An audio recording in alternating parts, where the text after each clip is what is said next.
Hey everybody. So today we're going to be talking about how to think critically in every given situation. That could be a worldly situation, a business situation, or even a spiritual situation. If you haven't known, basically the world is governed off shapes and numbers. And that's what we're going to break down today, how to use this triangle shape in order to help our mind come up with concepts based on, our experiences in life, the information that we intake, or advice, if you must say, and then the wisdom that we get from God. How to use these three things in order to move through a more smoothly God flow state of mind. And so our word of today is Trinity. Trinity is spelled Trinity.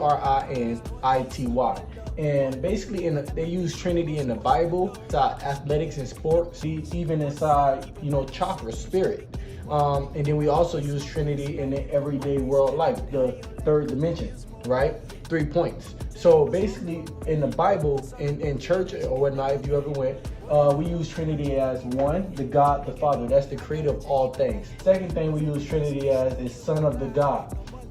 And Son of God is often known as Jesus Christ. And then the third point of the Trinity is the Holy Spirit. And basically that makes up the three-pointed triangle of Trinity inside of church or religion. We move on to athletics. Athletics, we always talk about the mind, body, and spirit, but nobody actually understood it. Or if they did they ever break it down to you? Well, the mind, body, and spirit is also a Trinity. It's a three-pointed concept on how do we incorporate this into our sports everyday life or into athletics. So that's another Trinity. The third Trinity is chakras, the body. You get what I'm saying? You know how our body is formulated. What are the three main functions of our body? And the first one would be our brain. That's a major organ. Then it'll be our heart, right? And then it would be our gut. These are the three main receptors that we use in our body to determine how is our body functioning and is it functioning well. The main point of view that I bring y'all on my channel to talk about today is this triangle concept. That's the worldly view, the third dimension, right? How can we use our energy in a more corresponding way to relate to God-given purposes or our higher purpose that we need in order to produce God results? So, the first point we have is experience. Experience is what we go through in everyday life. Experience can also be related to is emotions. So you could just put equals emotions.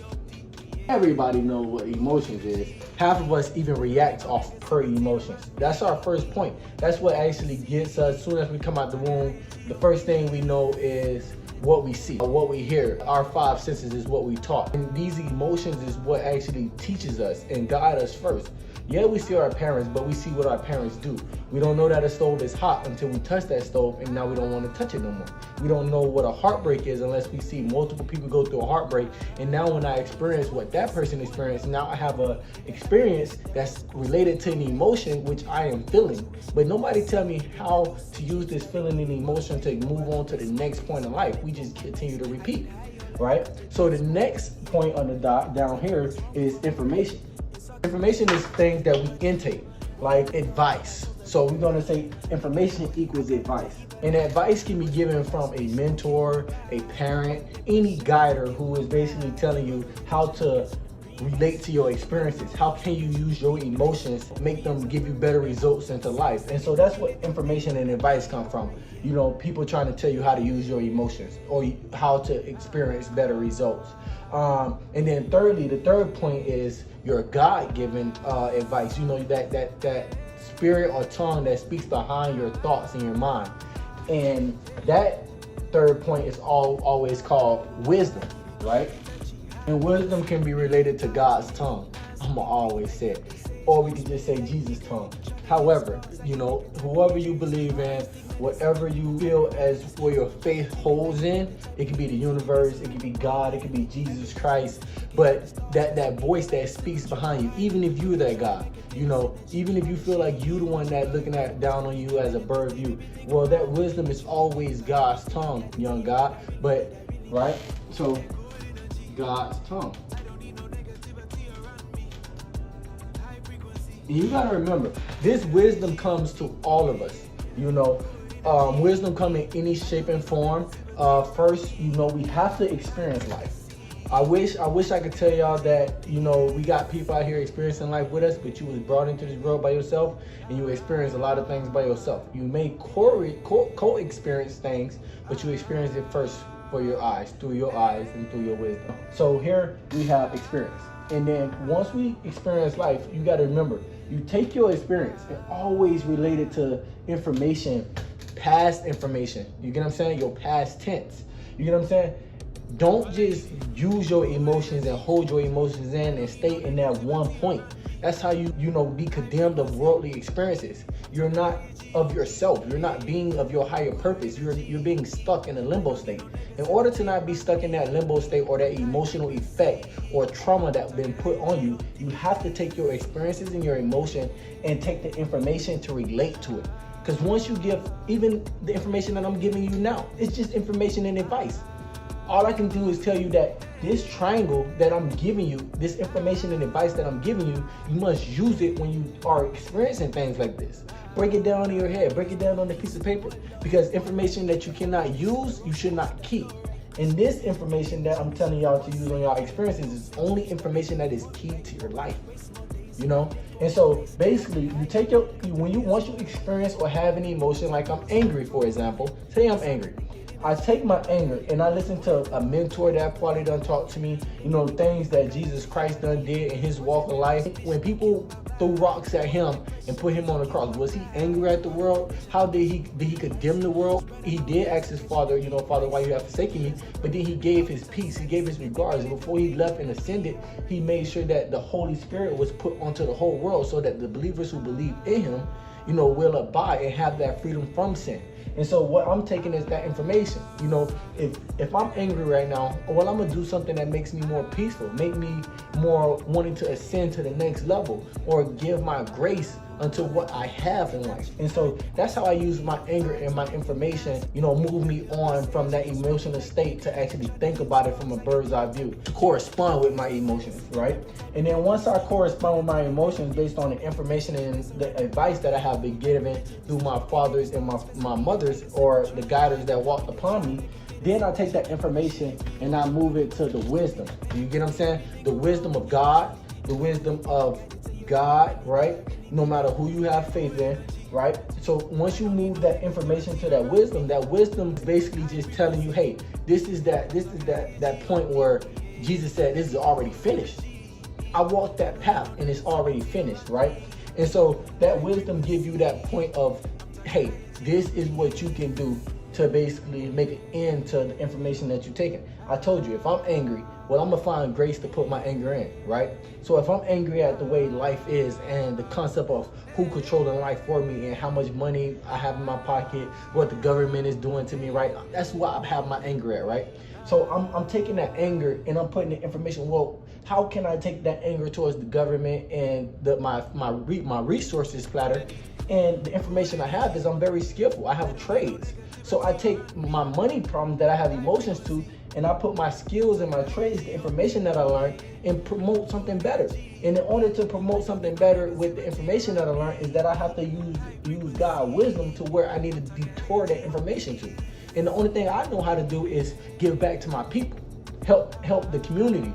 And so I take my anger and I turn it into information, into skills, and then I take that skills and give it back to God, give it back to my community. And once I give that back to my community, that is stirred to as wisdom. I have been wise over my emotional state and the information that's been given to me.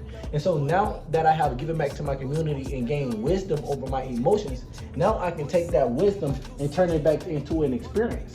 And once I turn that wisdom from anger all the way to a grace and gratitude standpoint, and I turn back that gratitude and turn that gratitude and experience to an emotion, I just created a whole new system for myself. No longer do I get angry over that standpoint. Now I know the concept on how to interpret my anger and to make it more graceful and gratitude in order to bring and promote change within myself. Because you got to remember, in order to change your outside circumstances, you have to change what's inside you. You are a garden within before you are a garden without. And so many experiences, so many emotions, because we are condemned to sin. We was brought into sin. And so we have to know, in order to get to that heaven on earth, we have to know how to experience our emotions. You gotta know how to experience your emotions, my people. Because for so long I have been brought into this world, and I'm 22, and I done learned that it's a lot of people out here that is reacting off emotions and experience, and not using these other two given points. They're stuck in the bottom level of life. In order to get out that bottom level into the second level, into the second tier, your heart, you have to use your information. What do your heart tell you? Do your heart tell you to envy your brother and sister, or to love on them no matter what they do? Do your heart tell you to, yes, the government did things to you. Yes, people may have condemned you in your past or your future, but is it supposed to be hatred towards them?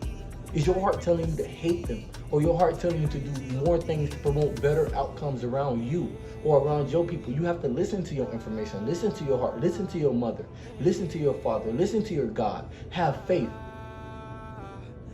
It's no longer good to believe. You know there's a God above. You know there's better within you. You know your heart tell you that you should do better.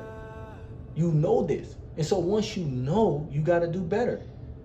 So basically, this information is knowing. Once you know information, now you need to know that this information has to be used for good. And that's where wisdom and God's tongue come in, because God only wants what's best for you. Even you, young God, you only want what's best for you. And so you take that wisdom and that information and you make new experiences for yourself and new experiences for the people that are coming behind you, your kids, your family, your community, your funds, your wealth, your health. It all matters. So basically, this is the Trinity. A Trinity creates a concept of a one body. How to create trinities within yourself or within your realm to make everything one. That's all God, Son, and the Holy Spirit is. God gave you his only Son, and his only Son gave you the Holy Spirit. They're one. They're not separate. A lot of people may think they're separate, but no, they're one. They created a oneness. Even in athletics, mind, body, and spirit, you cannot be great in mental and don't have body strength or spirit strength to think you're going to be good in athletics. It don't work that way. You gotta have mind, body, and spirit in order to correspond and be the best on the field or the best on the court. And that's the same thing with brain, heart, and gut. Your body is not going to function very well, my king, my queen, if you only have brain function, because energy only transforms. It do not deplete or is created. It only transfers. So if you have more energy in the brain and not the heart and the gut, well, then your gut going to be sick. Your heart going to be condemned. You have to have equal functions and equal energy in all three in order to increase your velocity and evolve and ascend the same way Jesus Christ did.